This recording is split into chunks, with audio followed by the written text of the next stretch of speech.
Every year, millions of animals are slaughtered all over Muslim world during festival of sacrifice known as Eid-ul-Adha. They do it once in a year after Hajj pilgrimages. Muslims believe they celebrate this day to commemorate Prophet Ibrahim tradition. Okay? According to them, God commanded Prophet Ibrahim to sacrifice his beloved son. But at very last minute when he was about to sacrifice him, God replaced him with an animal. So he ended up sacrificing an animal instead of his own son. So this is the theme of the story. So today I'm going to expose this biggest historical lie in the light of Holy Scriptures with strong arguments. Okay.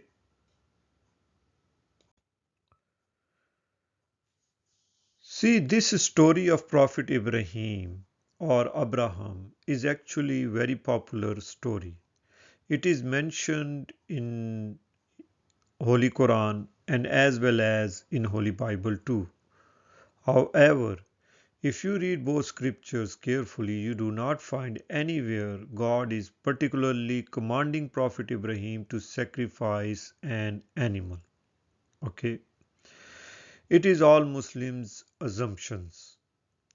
They try to fix their religion from scriptures so they can prove they are following something God commandments. But it's not there. Everything they are doing is based on assumption, guesswork, or you may say opinion of people, okay, scholars or people.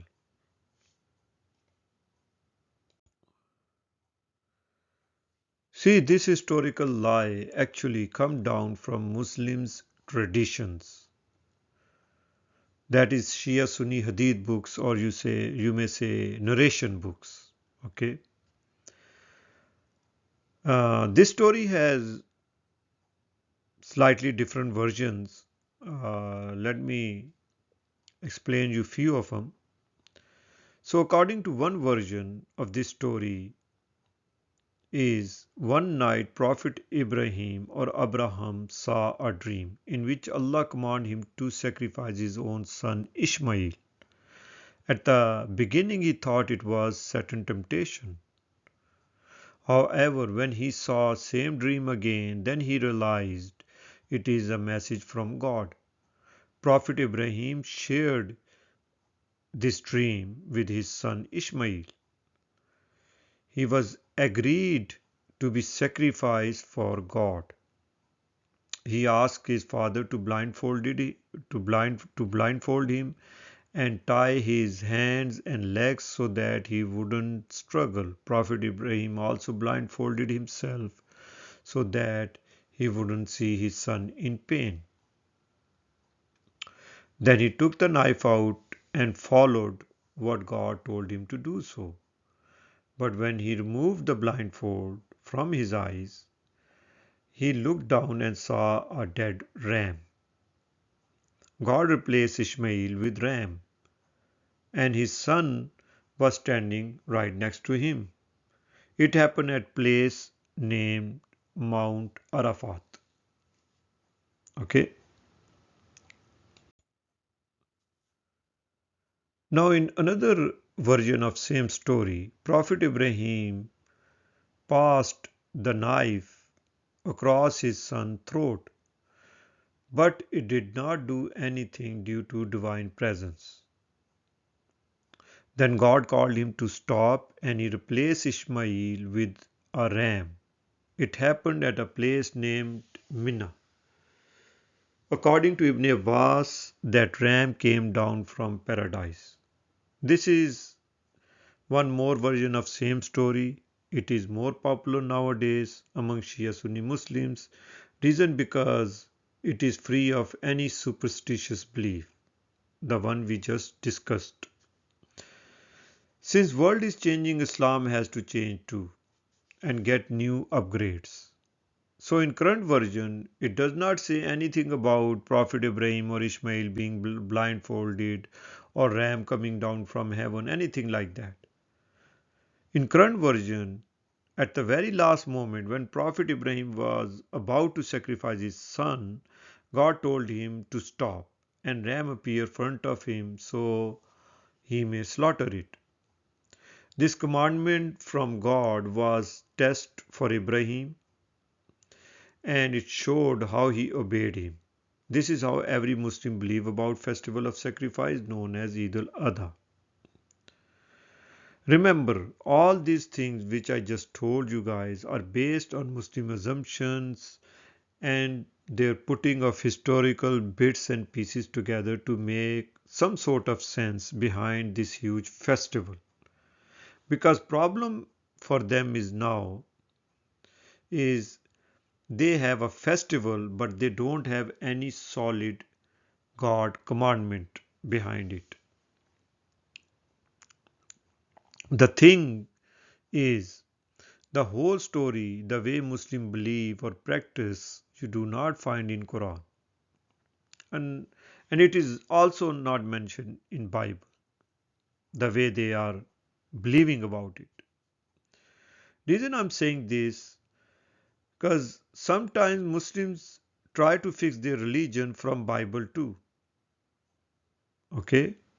Even though they believe it is corrupt scripture, but they still try to use it. Allah never said anything like that in Quran, but Muslims do believe it is corrupt scripture. Anyways, don't you guys see it is very strange that such a huge practice is being going on for centuries and there is not a single direct commandment from God over it. This is how actually whole Islam is designed. You have practices, rituals, but not a direct commandment from God or you may say Allah. The only source where Muslims find this mass killing of animals is in their hadith books, that is narrations of Prophet Muhammad, which I know it's not true. But anyways, these narrations do not tell them what is reason behind this practice, especially on certain day once in a year. And why would God want people to do something like that? I mean, what is purpose behind it? Obviously, to do all this without reasoning and purpose is foolish. It is dumb. And most importantly, it is very cruel. It is mass killing of animals for no any good reason. Do you guys know what Muslim scholar did? To give a reasoning and purpose behind this practice, they linked it to Prophet Ibrahim or Prophet Abraham. Okay. I would say this is the biggest blame on his legacy. And also it is a lie attributed towards God. I'm asking all these Muslims, can they prove that Jews are also observing this practice?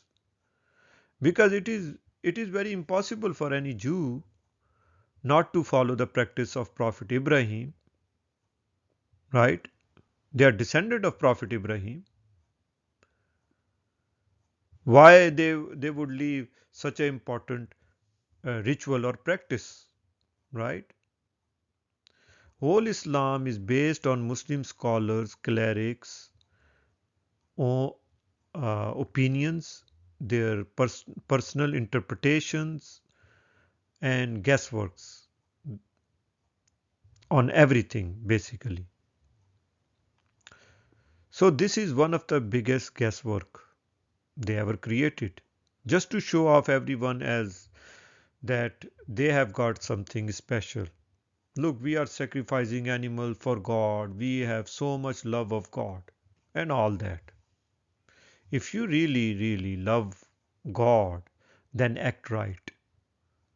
then be a good human being first. You know. So all these nations, by the way, who try to prove love of God are always curse one. People living there, they have a miserable life. You can go and see your own self.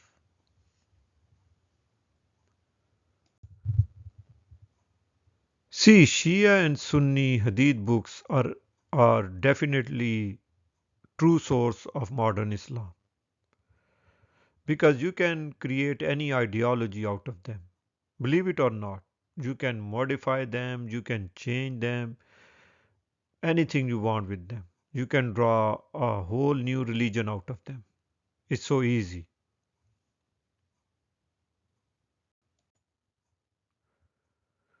These books tell Muslims what to sacrifice, how to sacrifice, when to sacrifice, how to divide sacrifice meat, and so on. But again, most important question remain unanswered. What is purpose of doing all this? Because God plans always carry a purpose, not without purpose. Okay?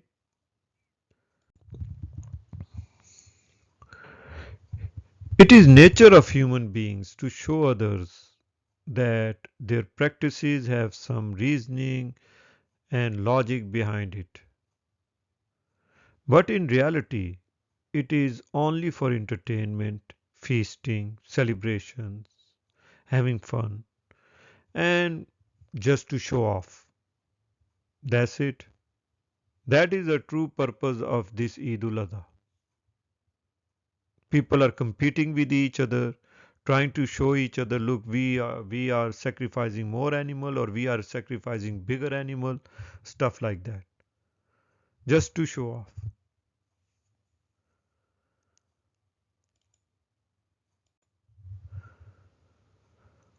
Ask yourself, what is sacrifice? True meaning of sacrifice is to give away something that is most special to you, that is belong to you and you love it. You have affections and devotions for it. That is yours. But when you sacrificing animal, you are giving someone else away instead something from you. Okay? You are not giving anything from yourself. Sacrificing animal is so cheap, it only costs around $200 to $300. Anyone can do it, so what is so sacrifice about it? The thing that does not involve any effort, any struggle, any emotion, how it can be sacrifice? Ask yourself this, that are you really sacrificing something for God? Or you just trying to impress other or trying to trick God? Ask yourself this question.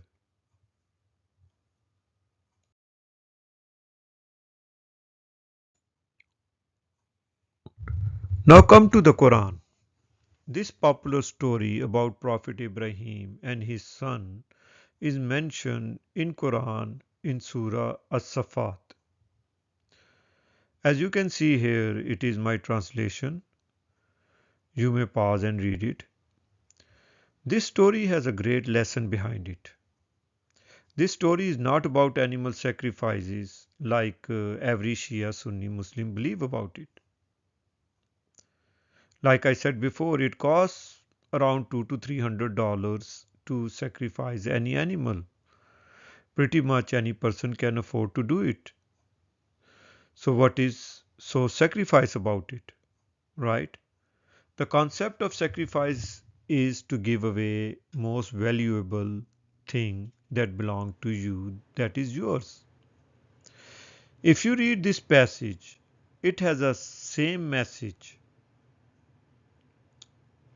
which I'm explaining you. God is commanding Prophet Ibrahim to sacrifice his own son.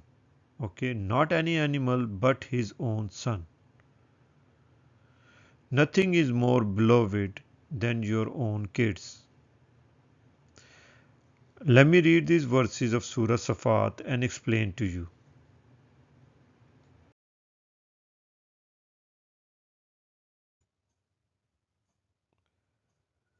So, when he reached with him the achievable age, meaning when Prophet Ibrahim's son became adult enough to help him, maybe 15-year-old or 16 year of age, he, Prophet Ibrahim, called, O my son, indeed I have a vision in the dream that I am slaughtering you.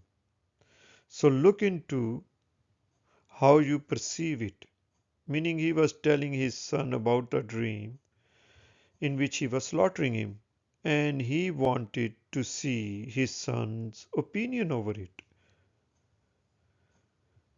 So moving on, he said, meaning his son replied, O my father, do what you are commanded.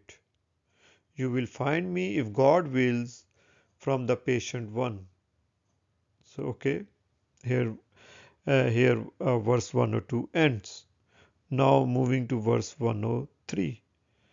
When they both submitted, meaning father and son, both were getting ready to complete this commandment, and he, meaning Prophet Ibrahim, put him down upon his forehead.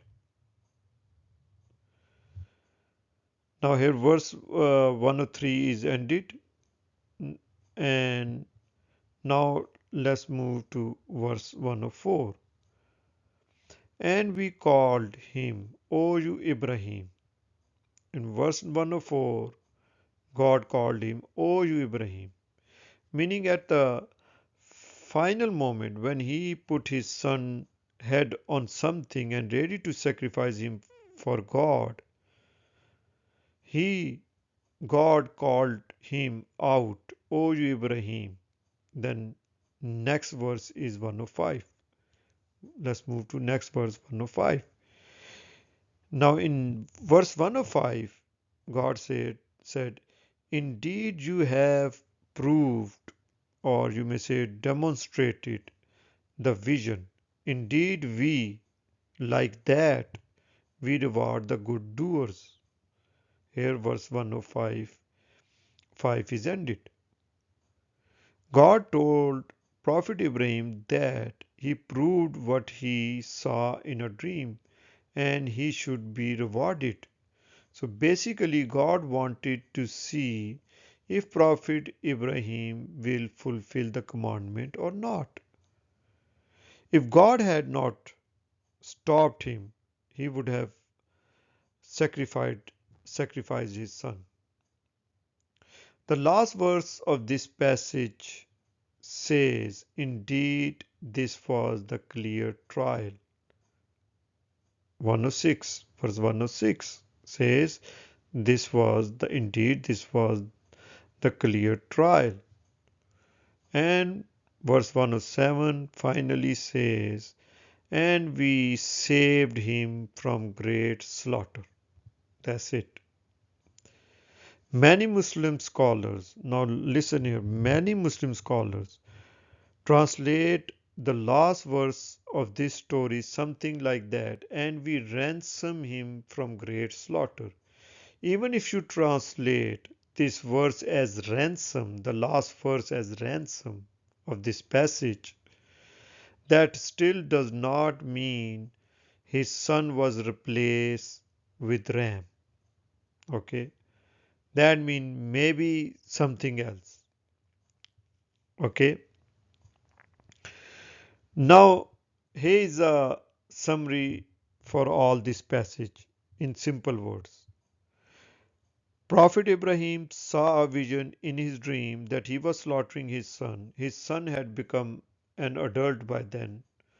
He explained that dream to his son and asked his opinion. His son replied to whatever he was commanded to do by God. You will Find me patient one. His son replied that. So then when they both were ready to submit and he put his forehead down on something, God called him, O Ibrahim, indeed you have proved the vision. Indeed, like that, we reward the good doers. Indeed, this was a great trial, and we saved him from great slaughter.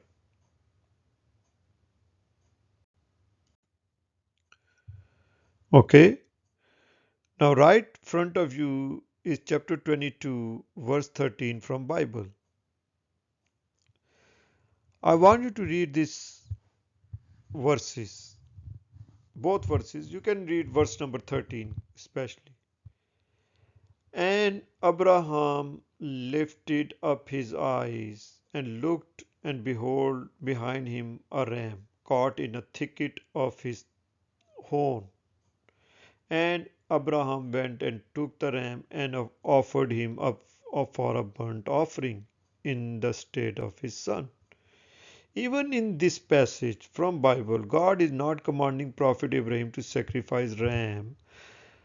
That was his own action. Prophet Ibrahim did it out of his own. Nobody was commanding him to do that. Okay.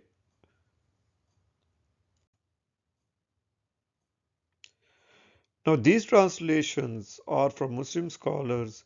You do not find anywhere God is commanding people to sacrifice animals. Okay.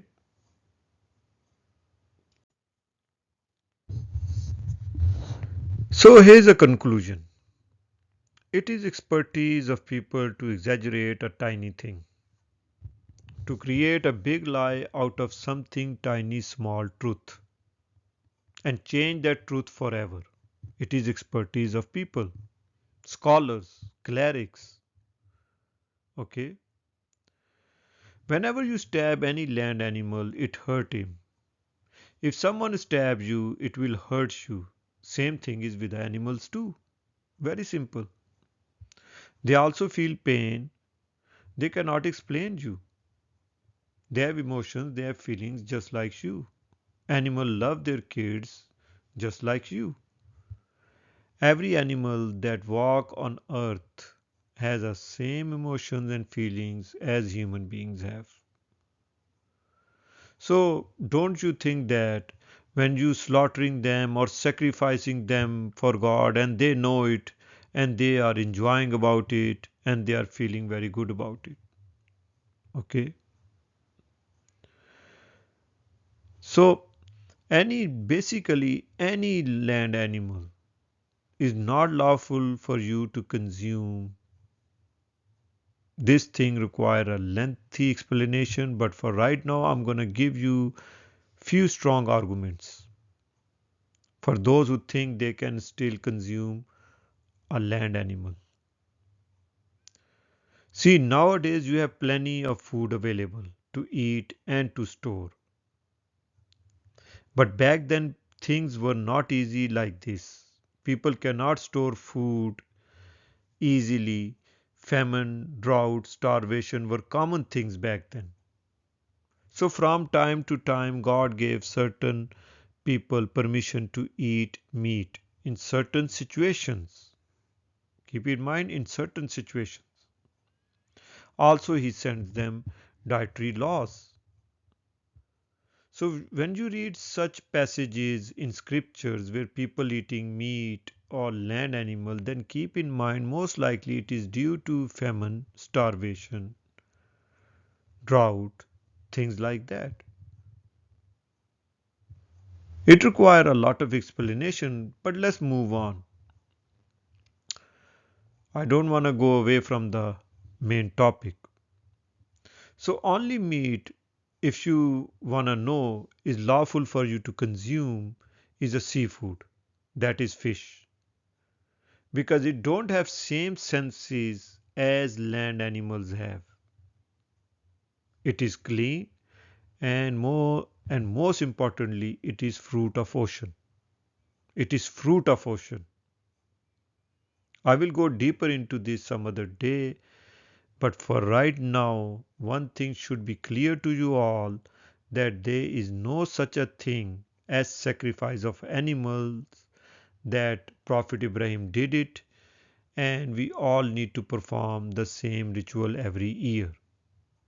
Okay, so don't waste your money and time into lies of people, scholars, clerics, mullahs, zakirs, and all these people. Don't waste your money and time into it. You're not going to get any reward from God to doing something, to doing something which is not near to a sacrifice. Okay, God is very passionate, merciful, and lovable for everything. Thank you for watching.